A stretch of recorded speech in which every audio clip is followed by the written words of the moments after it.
বাইরে আমার লক্ষ্য করে দেখুন, এবার উকবা ইবনে আবি মুঈত উবাই ইবনে খলফকে তখন ডাক দিয়া বলল, হে বন্ধু, তোমার সঙ্গে আমার অনেক দিনের বন্ধুত্বের সম্পর্ক রয়েছে। উবাই রে, তুমি যেহেতু বলেছ মুহাম্মদের সঙ্গে যদি আমি বন্ধুত্ব পরিত্যাগ না করে, মুহাম্মদের সঙ্গে যদি আমি সম্পর্ক বিচ্ছেদ না ঘটাই, উবাই রে, তাহলে তুমি আমার সঙ্গে আর বন্ধুত্ব রাখবে না। হে উবাই ইবনে খলফ, তুমি শুনে রাখো, মুহাম্মদের সঙ্গে আমার আর কোনো বন্ধুত্ব হবে না। উবাই ইবনে খলফ তখন ডাক দিয়া বলল, উকবা রে, শুধু মুহাম্মদের সঙ্গে বন্ধুত্বের সম্পর্ক বিচ্ছেদ ঘটালে চলবে না, মুহাম্মদের চেহারার মধ্যে তোমাকে তুতু নিক্ষেপ করতে হবে। বলেন নাউযুবিল্লাহ। বাইরে আমার লক্ষ্য করে দেখুন, এই শর্ত মেনে নিল। এই শর্ত মেনে নেওয়ার পরে এবার উকবা আল্লাহ নবী, বিশ্ব নবী রাহমাতুল লিল আলামিনের বাড়ির মধ্যে গেল। বিশ্ব নবীর বাড়ির মধ্যে যাওয়ার পরে উকবা তখন ডাক দিয়ে বলল, মুহাম্মদ, তুমি বের হয়ে আসো।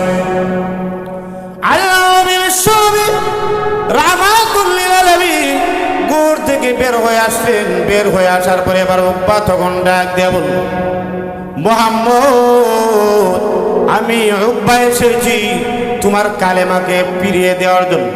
বলেন না নাউযুবিল্লাহ। আল্লাহ নবী ডাক দিয়া বলেন, উকবা রে, কালেমা কি আবার ফিরিয়ে দেওয়া যায় নাকি? উকবা তখন ডাক দিয়া বলল, মুহাম্মদ, তোমার কালেমা আমি ফিরিয়ে দেওয়ার জন্য এসেছি।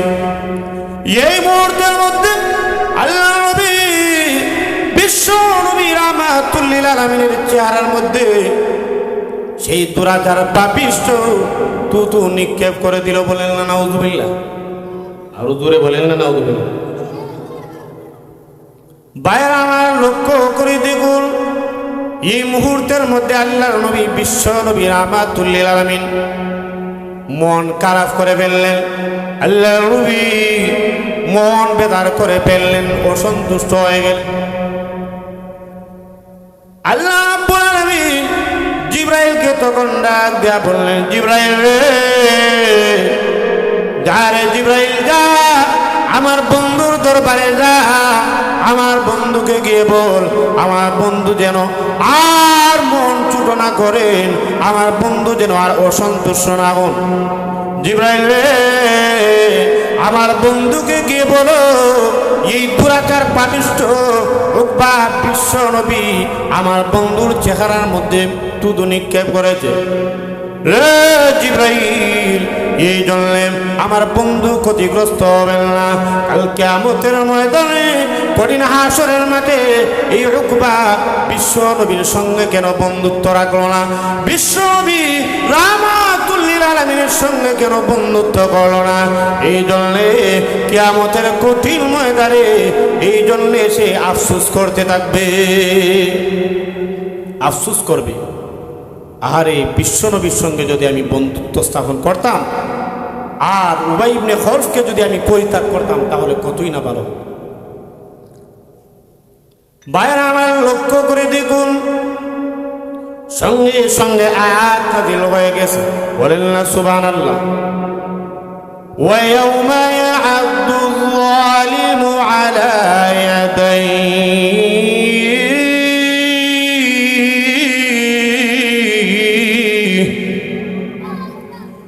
يقول يا ليتني اتخذت مع الرسول سبيلا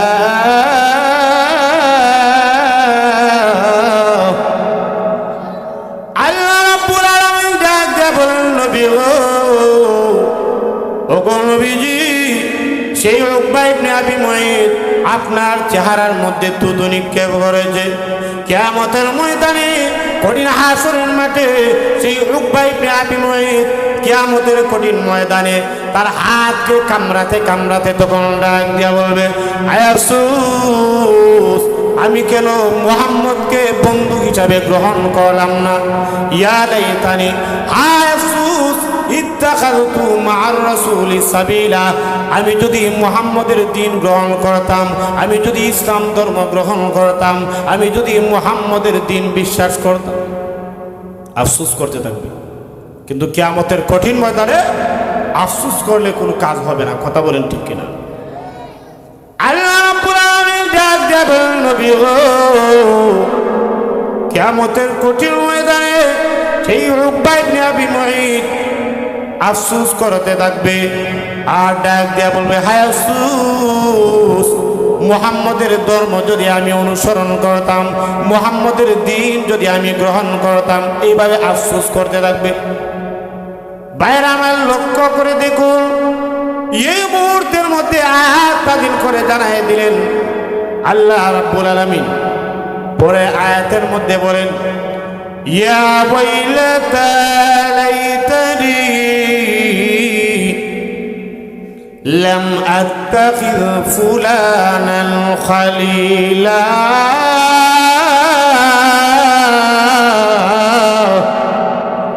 আর জোরে খন্না আল্লাহু আকবার। বাইরে আমার লক্ষ্য করে দেখুন, আল্লাহ রাব্বুল আলামিন জানায় দিলেন, নবী আমার, কিয়ামতের কঠিন ময়দানে উকবা ইবনে আবি মুঈত তখন ডাক দেয়া বলবে, ইয়া ওয়াইলাতা, হায় আমার দুর্ভাগ্য, ইয়া ওয়াইলাতা লাইতানি, হায় আফসোস, লাম আত্তাখিয ফুলানান খালিলা, অমুককে যদি আমি বন্ধু হিসাবে গ্রহণ না করতাম। তাফসীরের কিতাবের মধ্যে এই আয়াতের ব্যাখ্যায় লেখা হয়েছে, মুফাসসিরে কেরামগণ বলেন, আল্লাহ রাব্বুল আলামিন ইয়া লাইতানি লাম আত্তাখিয ফুলানান খালিলা, আল্লাহ বলেছেন, আল্লাহ রাব্বুল আলামিন ফুলানান শব্দ বলে আল্লাহ রাব্বুল আলামিন ইনডাইরেক্ট ভাবে আল্লাহ রাব্বুল আলামিন উভয়ের দিকে ইঙ্গিত করেছেন। আল্লাহ শারীকা লাহু ونشهد أن سيدنا وسندنا وحبيبنا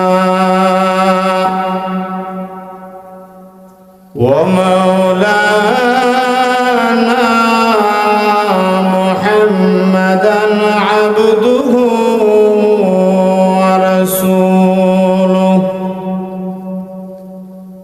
الذي أرسله بالحق بشيرا ونذيرا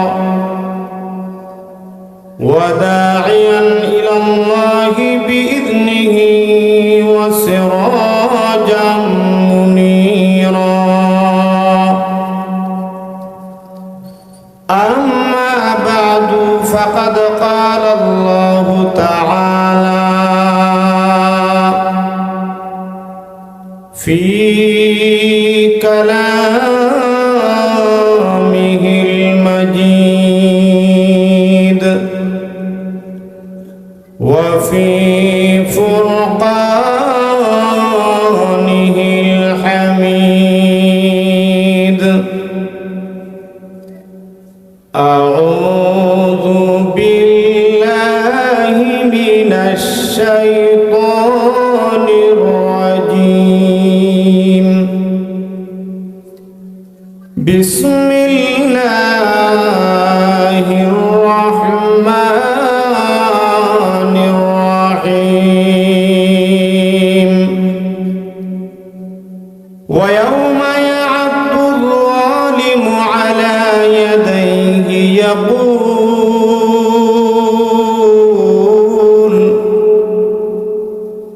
يقول يا ليتني اتخذت مع الرسول سبيلا. يا ويلتى ليتني لم أتخذ فلانا خليلا لقد أضلني عن الذكر بعد إذ جاءني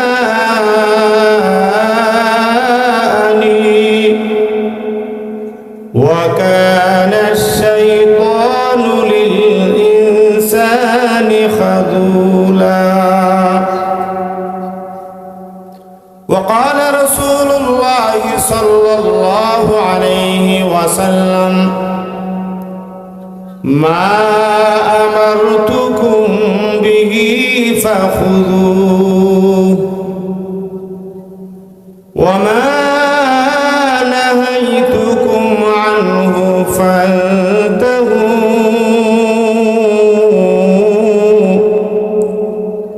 أو كما قال النبي صلى الله عليه وسلم بارك الله لنا ولكم في القرآن العظيم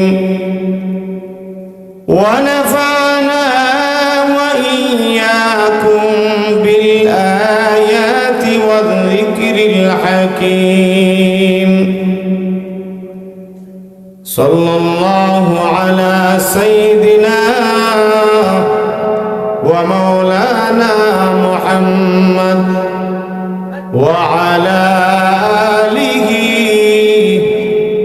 وأصحابه وسلم بلغ العلا بكماله كشف الدجى بجماله حسنت جميع خصاله صلوا عليه وآله إلهي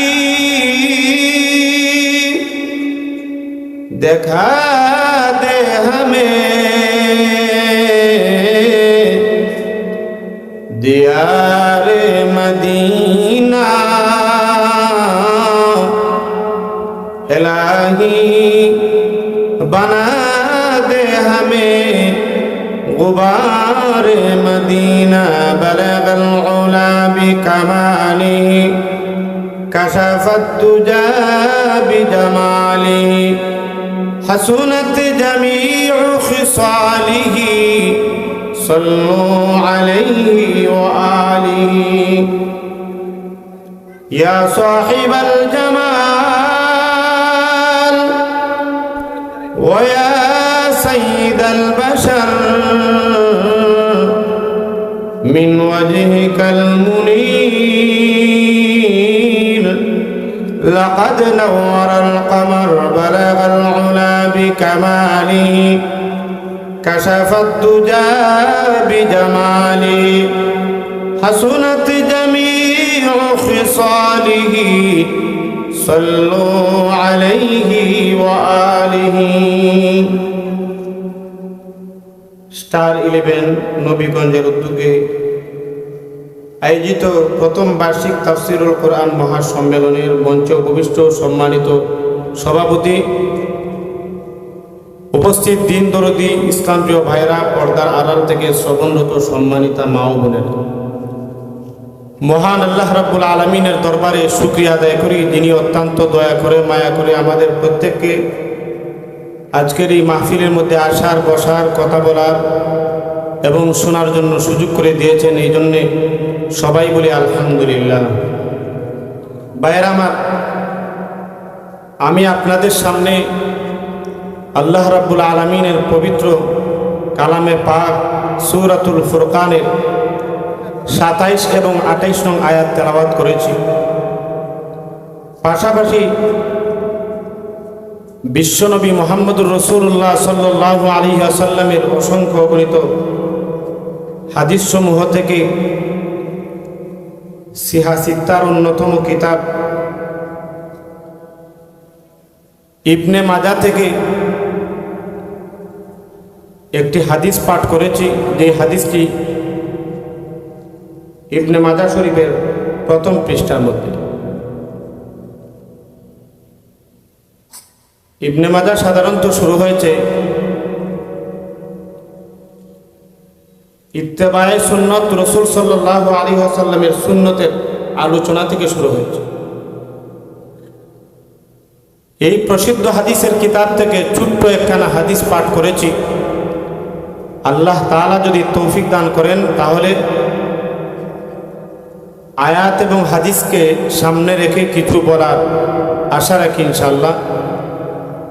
আলোচনা শুনে যেন আমাদের প্রত্যেককে আল্লাহ রাব্বুল আলামিন মানার এবং আমল করার তৌফিক দান করেন। এই জন্য সবাই বলুন আমিন। ভাইরা আমার, আমি যে আয়াত তেলাওয়াত করেছি এই আয়াতের ছোট্ট একটা শানে নজুল রয়েছে। এই আয়াতের শানে নজুল হলো আল্লাহর নবী বিশ্ব নবী রাহমাতুল্লিল আলামিন যখন মক্কার মধ্যে ইসলামের দাওয়াত দিচ্ছিলেন, রসুল সাল্লাল্লাহু আলাইহি ওয়াসাল্লামের জামানার মধ্যে মক্কার বেঈমান কাফের, যার নাম ছিল উকবা ইবনে আবি মুঈত। সবাই নাম বলেন, তার নাম কি? উকবা ইবনে আবি মুঈত। এই উকবা ইবনে আবি মুঈত একটা অনুষ্ঠানের আয়োজন করলো। মক্কার বড় বড় কাফেরদের লিডার এবং মক্কার সমস্ত সম্ভ্রান্ত পরিবারের সবাইকে দাওয়াত করল। এর মধ্যে মক্কার সমস্ত সম্ভ্রান্ত পরিবারের মধ্যে যিনি সেরা ছিলেন তিনি হলেন আমাদের নবী। কথা বলেন ঠিক কিনা? আমাদের নবী বিশ্ব নবী রাহমাতুল্লিল আলামিন, তিনি গোটা মাখলুকের মধ্যে সবচেয়ে শ্রেষ্ঠ এবং সম্ভ্রান্ত ফ্যামিলির সন্তান, এতে কোনো সন্দেহ নাই। রসুলকেও দাওয়াত করলো। রসুলকে দাওয়াত করার পরে বিশ্বনবী রাহমাতুল্লিল আলামিন উকবা ইবনে আবি মুঈতকে বললেন, উকবা, তোমার বাড়ির মধ্যে আমি যেতে পারি এবং তোমার বাড়ির মধ্যে গিয়ে তোমার অনুষ্ঠানের খাদ্য গ্রহণ করব, তবে যতক্ষণ পর্যন্ত তুমি আমার দ্বীন গ্রহণ না করবে ততক্ষণ পর্যন্ত তোমার বাড়ির মধ্যে আমি খাবার খাবো না। রসুল তাকে শর্ত দিলেন যে উকবা, দেখো, তুমি যদি আমার দ্বীন গ্রহণ করো তাহলে দ্বীন গ্রহণ করলে, ইসলাম ধর্ম গ্রহণ করলে আমি তোমার বাড়ির মধ্যে খাবার খাবো, আর না হয় তোমার বাড়ির মধ্যে আমি খাবার খাবো। লক্ষ্য করে দেখুন,